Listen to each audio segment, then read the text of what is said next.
الحمد لله نحمده ونصلي على رسول الكريم أما بعد فقد قال الله تبارك وتعالى في كلام المجيد وفي الفرقان الحميد فأعوذ بالله من الشيطان الرجيم بسم الله الرحمن الرحيم إن الذين آمنوا وعملوا الصالحات كانت لهم جنات الفردوس نزلا صدق الله العظيم قال رسول الله صلى الله عليه وسلم طلب العلم فريضة كل مسلم ومسلمة أو كما عليه الصلاة والسلام সমস্ত প্রশংসা, সমস্ত তারিফ, সমস্ত গুণকীর্তন, সমস্ত আরাধনা সেই মহান রব্বুল আলামিনের জন্য। তারপরে জানাই যিনি মহিয়ান গরিয়ান, যাকে না সৃষ্টি করলে আল্লাহ তাবারক ওয়া তাআলা কুল কায়নাত এমনকি দুনিয়ার যা কিছু আছে এমনকি আশরাফুল মখলুকাতকেও সৃষ্টি করতেন না, তাই তানার প্রতি লক্ষ্য করে দরুদ বর্ষিত সাল্লাল্লাহু আলাইহি ওয়াসাল্লাম।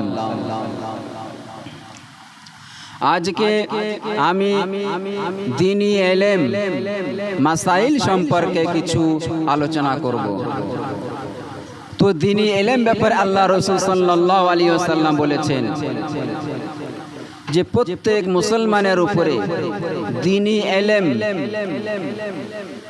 ইলমে ফিকা, ইলমে জ্ঞান, দ্বীনি জ্ঞান অর্জন করা প্রত্যেক মুসলমানের উপরে ফরজ।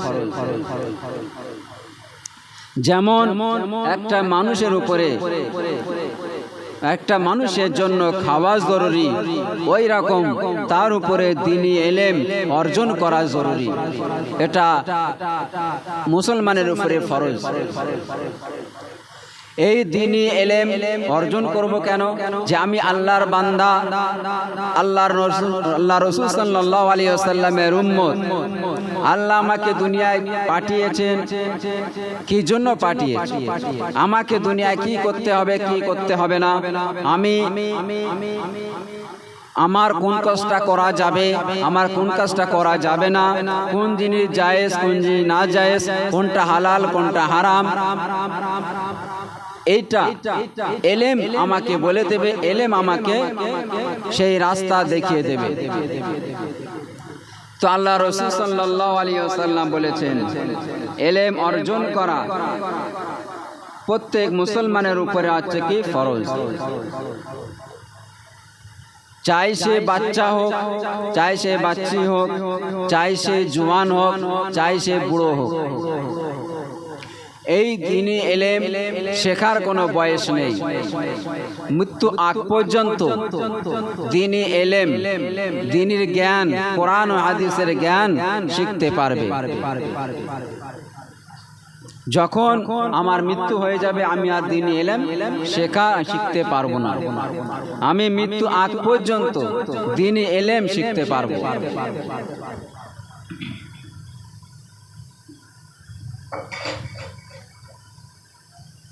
আল্লাহ রাসূল সাল্লাল্লাহু আলাইহি ওয়াসাল্লাম বলেছেন যে ইলমের গুরুত্ব, ইলমের মর্যাদা, ইলমের ফজিলত কতটা। আল্লাহ রাসূল সাল্লাল্লাহু আলাইহি ওয়াসাল্লাম বলেছেন একজন ফাকিহ অর্থাৎ আলিম, একজন ফাকিহ মাসালা সম্পর্কে অবগত ব্যক্তি, যে দ্বীনি ইলম অর্জন করার পরে সে কি আলেম হয়েছে, তার দ্বীনি ইলম, দ্বীনের মাসাইল সে সম্পর্কে সে অবগত। তো শয়তানের উপর 1000 মূর্খ ইবাদতকারীর চেয়েও ভারী হয়। যে ব্যক্তি ইলম অর্জন করবে সে দ্বীনি ইলম, দ্বীনের মাসাইল সম্পর্কে সে অবগত। তো এর উপরে কি বলা হয়েছে? শয়তানের উপর 1000 মূর্খ ইবাদতকারীর চেয়েও ভারী হয়। তাহলে ইলম অর্জন করার কত গুরুত্ব, কত ফজিলত বা কত মর্যাদা।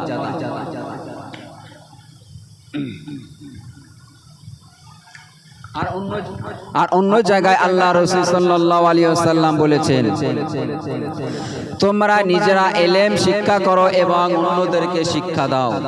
তুমি যে জিনিসটা অর্জন করেছো তোমার দায়িত্ব কর্তব্য হলো অপরের কাছে পৌঁছে দেওয়া। এই ব্যাপারে আল্লাহ রাসূল সাল্লাল্লাহু আলাইহি ওয়াসাল্লাম বলেছেন, খায়রুকুম মান তাআল্লামাল কুরআনা ওয়া আল্লামা। দুনিয়ার বুকে দুটো মানুষ আছে শ্রেষ্ঠ, যে নিজে কোরআন শিক্ষা করে এবং অন্যদেরকে কোরআন শিক্ষা দেয়, যে নিজে ইলম শিখেছে এবং ওই ইলমটা অন্যের কাছে পৌঁছে দেয়, অন্যদেরকে শিক্ষা দেয়। তো যাই হোক, ইলম অর্জন যে করবে, যে করেছে, সে দিনের ব্যাপারে সব কিছু অবগত, চাই সে দিনের মাসাইল হোক, চাই কোরআন ও হাদিস সম্পর্কে সে তার সব কিছু জানা আছে। তো মাসাইল কি? মাসাইল হচ্ছে শরিয়াতের ওই সমস্ত কথা যার মধ্যে আমলের নিয়ম অথবা তার শুদ্ধ অশুদ্ধের কথা আলোচনা করা হয়, তাকে মাসাইল বলে।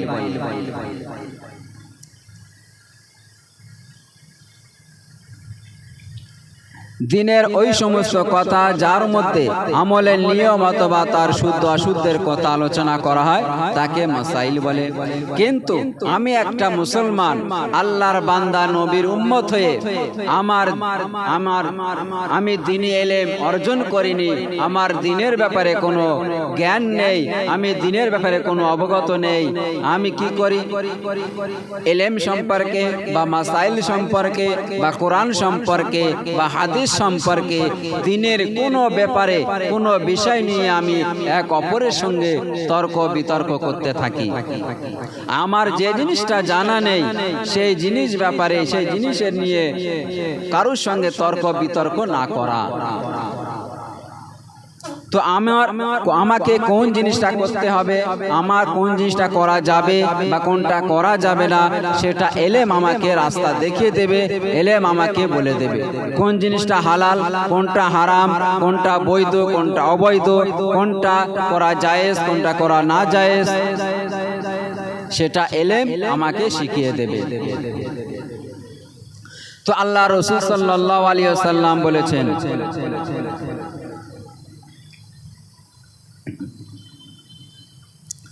আল্লাহ তাআলা যে ব্যক্তির কল্যাণ কামনা করে তাকে দ্বীনের বুঝ দান করেন। আল্লাহ তাআলা যাকে ভালোবাসেন, যাকে ভক্তি করেন, তাকে দ্বীনি ইলম, ফিকহ, দ্বীনের জ্ঞান, সহি বুঝ দান করেন এবং তাকে ভালোবেসে সেই মাদ্রাসায় নিয়ে যান এবং তাকে ইলমে ফিকহ দান করার তৌফিক তাকে দেন। তো আমাদের মধ্যে আমাকেও সেই ইলমে ফিকহ, ইলমে দ্বীন অর্জন করার আগ্রহ থাকতে হবে, শৌক থাকতে হবে, জজবা থাকতে হবে, তড়প থাকতে হবে, যে না আমাকে ইলম শিখতে হবে, দ্বীনের মাসাইল সম্পর্কে জানতে হবে।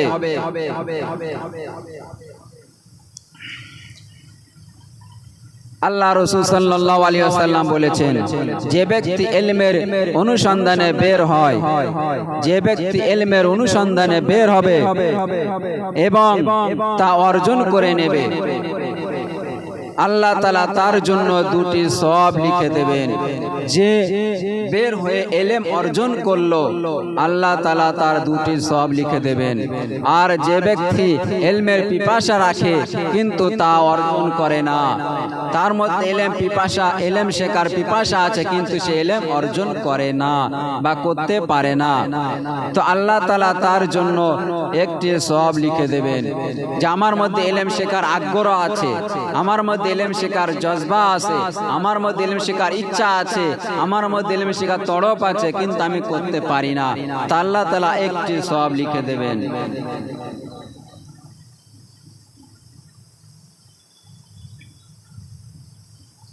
অন্য জায়গায় আল্লাহ রাসূল সাল্লাল্লাহু আলাইহি ওয়াসাল্লাম বলেছেন, আল্লাহ রসুলের হাদিস আছে, হযরত আবু দারদা রাদিয়াল্লাহু তাআলা আনহু বলেন, আমি রাসূলুল্লাহ সাল্লাল্লাহু আলাইহি ওয়াসাল্লামকে বলতে শুনেছি, যে ব্যক্তি ইলমে দ্বীন অর্জন করার জন্য কোন রাস্তা অবলম্বন করে, যে আমি একটা মানুষ, আমি একটা আল্লাহর বান্দা, আমি একটা মুসলমান, আমি আল্লাহর রসুলের উম্মত, আমি যদি ইলম অর্জন করার জন্য কোন রাস্তা অবলম্বন করি তাহলে কি হবে?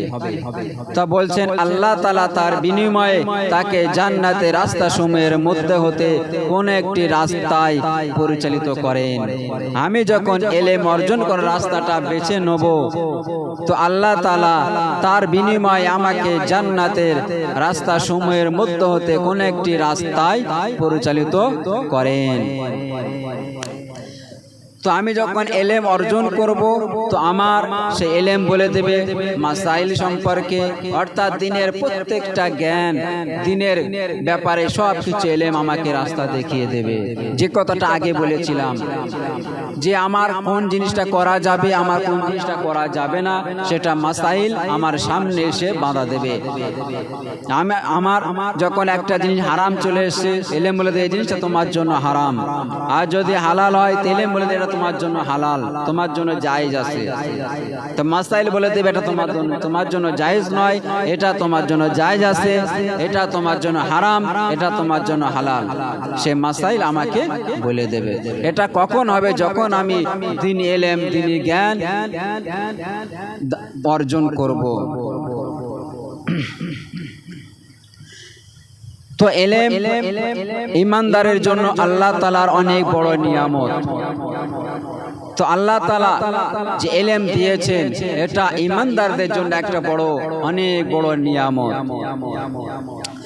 ইলমের মাধ্যমে মানুষের আমল সহি হয় এবং জীবন যাপন করার সঠিক পদ্ধতি সম্পর্কে মানুষ অবগত হয়। আল্লাহ ও তার রাসূল সাল্লাল্লাহু আলাইহি ওয়াসাল্লামের বর্ণিত পদ্ধতিতে জীবন অতিবাহিত করার সঠিক পদ্ধতি জানা যায়।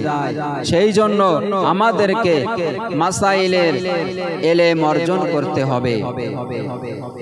আমি যখন মাসাইল সম্পর্কে অবগত, তো মাসাইল আমাকে সব রাস্তা বলে দেবে।